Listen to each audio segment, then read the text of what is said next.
Calcutta university English honours semester 4 এই বছর 4টা পেপার রয়েছে এবং পড়াশোনার চাপ যথেষ্ট বেশি।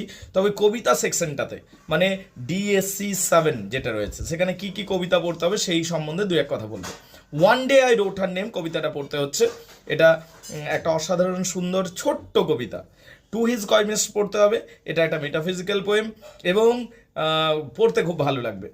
3 নম্বর হচ্ছে প্যারাডাইজ লস্ট, লম্বা চৌড়া কবিতা এবং ইংরাজি সাহিত্যের মধ্যে one of the best poem.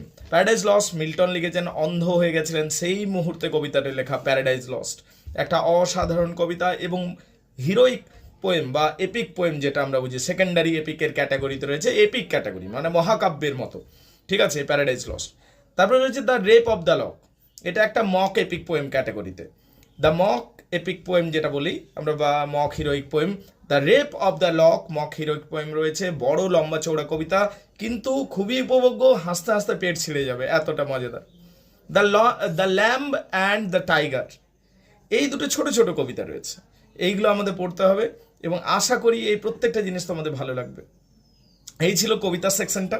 কবিতা সেকশনে এইটুকু বলতে পারি, প্রত্যেকটা পড়াকে তোমরা উপভোগ করবে, very much enjoyable and at the same time you will learn a lot of things. তোমার যদি সাহিত্য ভালো লাগে, কবিতা, গল্প, নাটক, তাহলে এই কবিতাগুলোকে আগে ভালো করে বোঝা দরকার। আমাদের অনলাইন ক্লাস শুরু হচ্ছে, আজকে ট্রায়াল ক্লাস রয়েছে, তোমরা চাইলে আজ থেকেও জুড়তে পারো।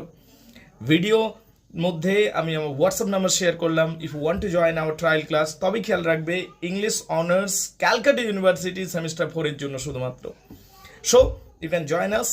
পরবর্তী সময়ে অন্যান্য সেমিস্টারগুলো শুরু করব, আপাতত সেমিস্টার 4-এর জন্য বলছি, আজ থেকে আমাদের ক্লাস শুরু হয়ে যাচ্ছে successfully. If you want to join trial ক্লাসটা জুড়ে দেখে নাও কেমন লাগছে না লাগছে। তোমার যদি ভালো লাগে তুমি অবশ্যই ক্লাস করবে। ফোন নাম্বার শেয়ার করলাম। Thank you very much indeed.